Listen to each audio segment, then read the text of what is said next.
sir. Good day, everyone. We are from Group 5, and let me introduce myself first. I am Mabel P. Vargas, one of the presenters for today. And for today's vlog presentation, we will be discussing Chapter 3 Market Integration. Our topic is about how different countries and their economies become more connected through trade, investment, finance, technology, and the exchange of goods and services. So, for this discussion, we will talk about international financial institution, the Bretton Woods system, GATT, and WTO, IMF, and the World Bank, OECD, OPEC, and the European Union, and also NAFTA, and the history and the importance of global market integration. So, instead of simply reading the definition, we will be explaining this concept using simple examples that we can relate to in our everyday lives. So, let's begin. What is market integration? First, what exactly is market integration? Market integration is the process where economics and markets of different countries become more connected. In simple words, countries are no longer completely separated economically. What happens in one country can affect other countries because they are connected through trade, investment, finance, technology, and businesses. According to our presentation, market integration happens through international trade, investment, movements of goods and services, financial transaction, and global businesses. For example, let's say we buy a smartphone here in the Philippines. The phone may be designed in one country. Some of its materials or parts maybe come from other countries. It may be assembled somewhere else and then it is shipped and sold here in the Philippines. So, even though we are simply buying a phone, several countries may be already be involved in producing and selling the one product. That is market integration, different country participating in one connected global market. So, I'll be explaining the five different ways. First is international trade. This means countries buy and sell goods and services from one another. Second is investment. This happens when money from one country is invested in a business or project in another country. The third is movement of goods and services. Products and services can cross national borders and reach consumers count- in other countries. Fourth is financial transaction, where money and financial activities can move between countries. And lastly, global businesses. Some companies operate in several countries, which further connects different economies. So, if we think about it, market integration makes our everyday lives connected to economics to another countries. The products we use, the businesses we interact with, and even changes in prices and can be influenced by what happens in the global market. Now that we understand what market integration means, let's talk about the institution that help countries deal with their financial and economic relationships. International Financial Institution or IFS are organizations that help countries cooperate in financial and economic matters. They provide financial support and help maintain economic stability. The two important examples are the International Monetary Fund or IMF and the World Bank. But why do countries need this institution? But where did this international financial institution come from? Imagine that a country is experiencing serious financial problems. It maybe need financial assistance, economic advice, or support stabilize its economy. International financial institution can help countries address this kind of problems. Example, if a country has difficult dealing with a financial crisis, it may seek assistance from an international financial institution. On the other hand, if a developing country needs funding for long-term development projects, an institution such as the World Bank can provide support. So, these institutions are important because countries do not always have to deal with economic problems completely on their own. International cooperate can provide additional support.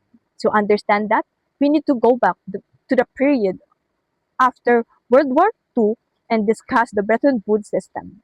Bretton Woods system was created in 1944 near end of the World War II. After World War II, countries wanted to create a more stable international economic and financial system. They also wanted countries to cooperate more closely and encourage international trade. The Bretton Woods system helped establish important international financial institutions, particularly the IMF and the World Bank. To make it easier to understand, imagine that several countries have just experienced a major crisis. Their economics need to recover, but they also need system that can help them to cooperate financially. That was one of the important ideas behind Bretton Woods, to create greater stability and to cooperate international economic system. So, Bretton Woods is important in our topic because it helps create the foundation for the international financial cooperate that we see today. It also connected to the IMF and the World Bank, which we will discuss more later. Aside from financial stability, countries also needed a system that would make international trade easier. That brings us GATT and the WTO. GATT stands for General Agreement on Tariffs and Trade. It was created to reduce trade barriers and encourage international trade. One important trade barrier is a tariff. A tariff is a tax placed on important goods.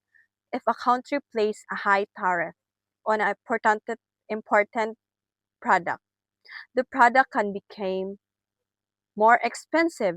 For example, imagine that a country imports shoes from another country. If a high tariff is placed on those shoes, the important shoes may become more expensive. Reducing trade barriers can make international trade easier. The WTO, or World Trade Organization, was established in 1995. It provides rules for global trade, and it helps countries address trade disputes. So, in a simple way, we can remember it like this. GATT focus on reducing trade barriers, while the WTO is the international organization that provides a framework and rules for global trade. These both GATT and WTO are connected to market integration because they help countries trade with one another in a more organized way. The easier it is for countries to trade, the more connected their markets then became. Hi everyone, I Elaine Marie R. Piloton, and today I will discuss about the IMF and the World Bank, or the International Monetary Fund.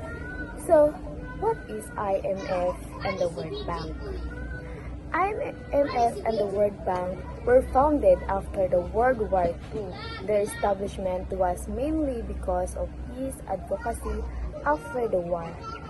These institutions aim to help to economic stability of the world. Both of them are basically banks, but instead of being started by individuals like regular banks, they were started by countries. Most of the world countries were members of the two institutions, but of course, the richest countries were those who handled most of the financing and ultimately those who had the greatest influence.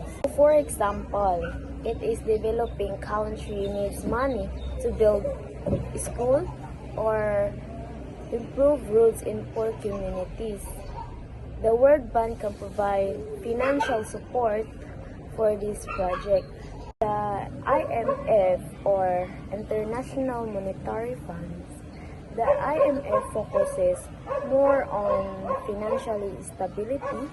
It helps countries that are experiencing financial or economic problems. It also gives advice and financial assistance to help countries maintain a stable economy. For example, if a country is having a financial crisis and does not have enough money to pay its debt or maintain its economy, the IMF can provide financial assistance and advice. So good day everyone, I am Sheena Rose Ampuringues, a BSBA 2B student from Tagalwan Community College. And today I will be discussing to you first the OECD and the OPEC. So first we have the OECD, which stands for Organization for Economic Cooperation and Development. Basically, it is an organization where countries work together to improve their economies and the well-being of their people. It focuses only not on economic growth but also on social issues such as education, employment, and living conditions.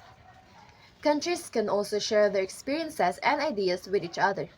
So, the main idea of the OECD is cooperation, countries working together to find better ways to improve their economy and the lives of their people. On the other hand, we have OPEC, or the Organization of the Petroleum Exporting Countries. OPEC is an organization of oil product countries. Its main purpose is to coordinate their petroleum policies, and oil is very important because it is used for transportation, energy, and many products that we use every day. Because of this, decisions about oil production can affect not only the countries that produce the oil but also other countries around the world. This shows how one important resource can affect the global market. So the main difference is that OECD focuses on economic and social development, while OPEC focuses mainly on the petroleum and oil policies.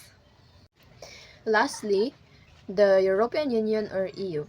So the European Union is a group of European countries that work together in different areas, especially economic and political cooperation.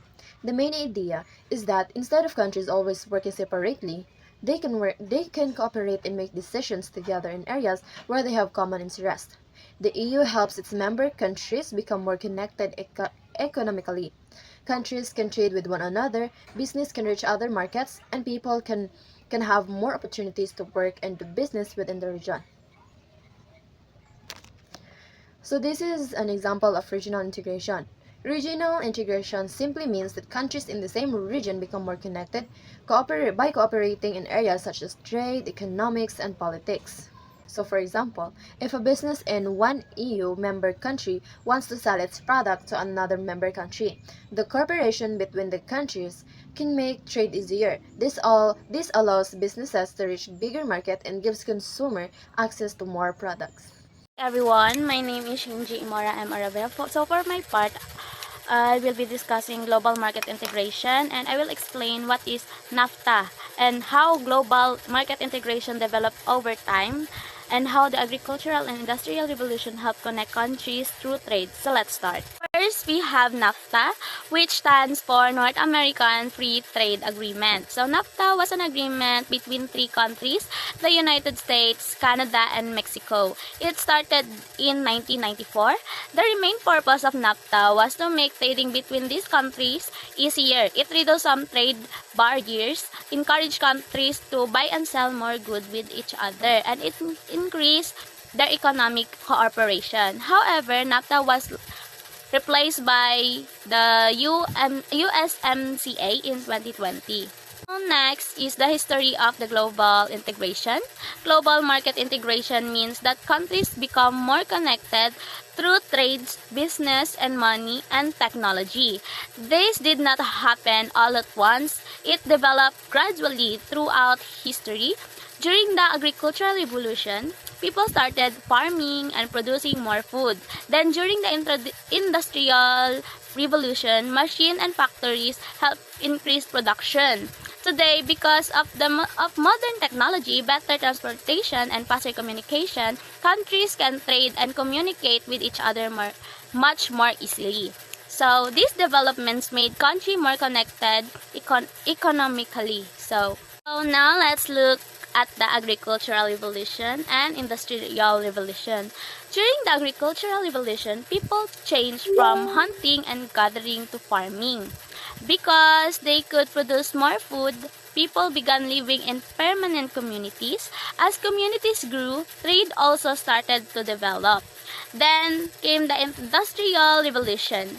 Machine and factories became common, which allowed people to produce goods faster and in larger amounts. Transportation also improved, making it easier to move products from one place to another. So, because of these changes, trade increased in different countries and religions become more connected. So, in simple terms, the agricultural and industrial revolution helped build the foundation of today's global market integration. Hi everyone, my name is Vani Pagaling, and now we will talk about why market integration is important.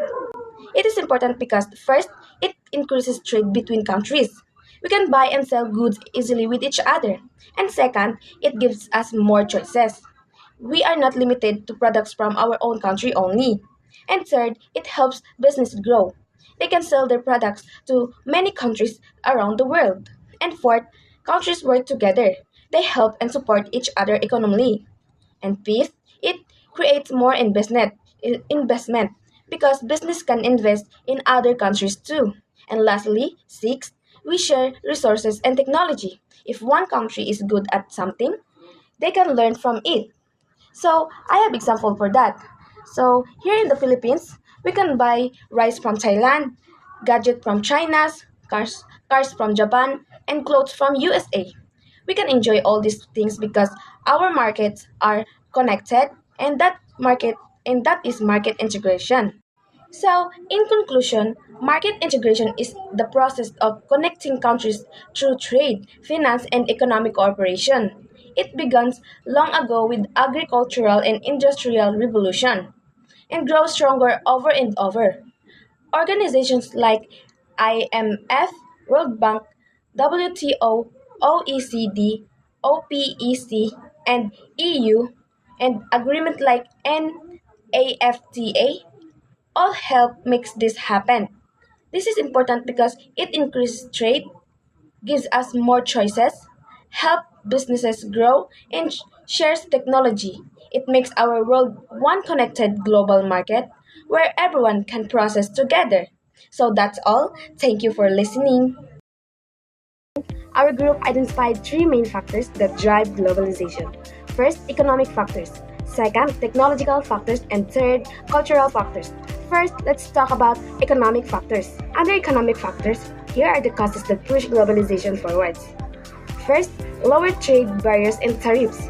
Countries make it easier and cheaper to bring goods in and out by lowering taxes. Second, growth of multinational companies. Big brands like Jollibee, Nike, or McDo open branches in many different countries. Third, increased foreign investment. Companies from other countries build businesses, factories, or projects right here in the Philippines. Fourth, global supply chain integration.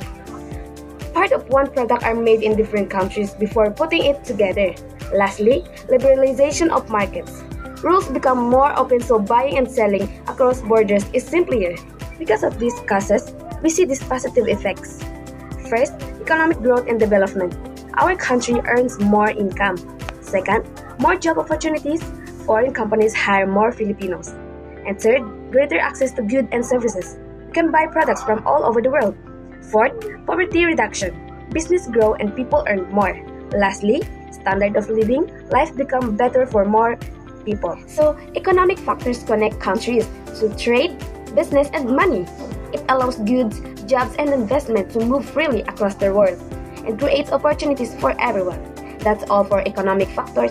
Thank you. Hi everyone, for my part, I will be discussing technical factors that affects globalization. I will first explain the causes followed by the effects. Technical factors. So, technical factors refers to the development and use of technology that influence how people, businesses, and countries communicate, work, travel, and share information. These factors help the world more connected. So, what are the causes of technical factors? factors.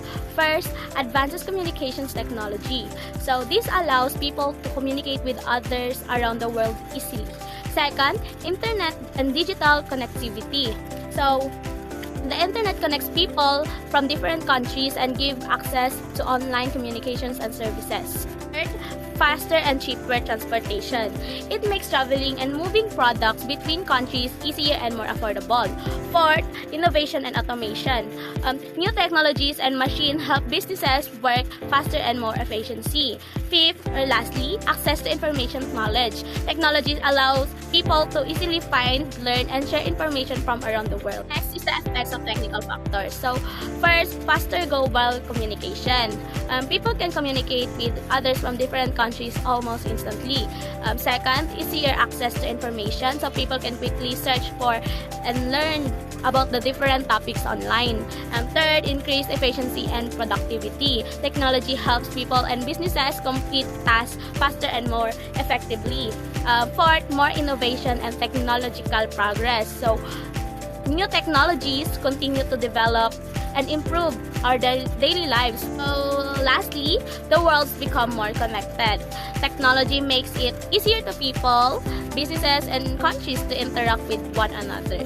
So, and that's all for the technical factors, including their causes and effects. Thank you for listening. Good day, everyone. I am Elaine Marie Piloton, and today I will discuss the cultural factors of the globalization. So, cultural factors are about how people from different countries share language, ideas, beliefs, traditions, and way of life.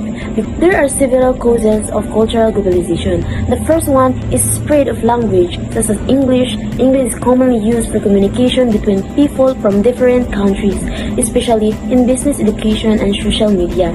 The second one is the exchange of ideas, values, and beliefs. Through the internet travel and communication, people can learn about how other countries think and live. The third one is a global media and entertainment. For example, we can easily watch Korean dramas, listen to American music, or see different cultures on social media even if we are here in the Philippines. And then, lastly is tourism and people interaction also contribute to globalization because people experience other cultures by traveling and meeting people from different countries. So, because of the factors, globalization can have several effects. It can improve cultural understanding and tolerance, create a blending of cultures, and make societies more diverse and inclusive. For example, here in the Philippines, we can enjoy foreign food, music, movies, and fashion while still practicing our own Filipino traditions. And that's all. Thank you. Based on our fishbone diagram, globalization is influenced by three major factors: economic, technical, and cultural factors. So, economic factors connect countries through trade, investment, business, and global supply chains. Technical factors make communication, transportation, and access to information faster and easier.